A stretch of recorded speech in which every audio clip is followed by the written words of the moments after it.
Hello సుందరీస్, మన video ఇంకా స్టార్టింగ్లో ఉన్నాం కదా మనము. అందుకే ఒక స్వీట్ రెసిపీతో స్టార్ట్ చేసేద్దాం. మీ ఇంట్లో పిల్లలు అబ్బా పాయసమా, నాకు వద్దమ్మా నువ్వే తిను అని అంటున్నారా? ఒకసారి ఇలా ట్రై చేసి మీ పిల్లలకు పెట్టండి. ఖచ్చితంగా ఇంకొద్దిగా పెట్టమ్మా పెట్టించుకొని తింటారు. తప్పకుండా ఇలా ట్రై చేయండి, ఓకేనా? ముందుగా ఒక కడాయి తీసుకొని అందులో నెయ్యి వేసుకోండి. నెయ్యి లేదంటే ఫ్రీడమ్ ఆయిల్ వేసుకొని అందులోనే ద్రాక్షి గోడంబి ఇంకా మీ దగ్గర ఏమన్నా డ్రై ఫ్రూట్స్ ఉంటే అవన్నీ కూడా వేసుకొని వేయించుకోండి.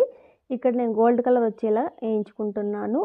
అంటే ఇక్కడ చూసారా ద్రాక్ష అయితే ఎలా పొంగిందో అలా పొంగేలా వేయించుకోండి. ఆ తర్వాత అందులోనే ఇంకా మీకు నెయ్యి కావాలంటే యాడ్ చేసుకొని సామాన్లన్నీ వేసుకొని వేయించుకునేయండి. అవన్నీ వేయించుకొని పక్కన పెట్టుకున్న తర్వాత ఇంకొద్దిగా నెయ్యి కానీ ఆయిల్ కానీ యాడ్ చేసుకొని అందులోని పాలు అనేది వేయండి. వాటర్ అయితే యాడ్ చేయొద్దండి, కావాలంటే మీకు కొద్దిగా వేసుకోండి. నేనైతే ఇక్కడ కేవలం పాలు మాత్రమే వాడతాను అనమాట.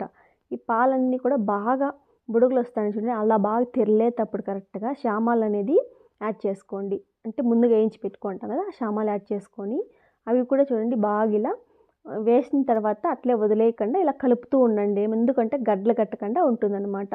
ఇలా కలిపి ఒకసారి తీసుకొని చూస్తే అవి ఇంచితే ఇరిగేలా ఉండాలండి. అలా షామాలు ఉడికిన తర్వాత అందులోకి చక్కెర వేసుకునేసి అలాగే యాలక్ బుడ్డలు ముందుగా దంచి పెట్టుకునేటివి ఇంకా ద్రాక్ష కూడా వేయించుకున్నాం కదా అవి కూడా వేసి పెట్టుకునేస్తే ఇలా టేస్టీ చాలా అంటే చాలా బాగుంటుందండి పాయసము.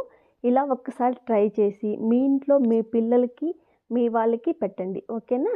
ఈరోజుకి ఈ వీడియో ఇంతే అండి. బాయ్.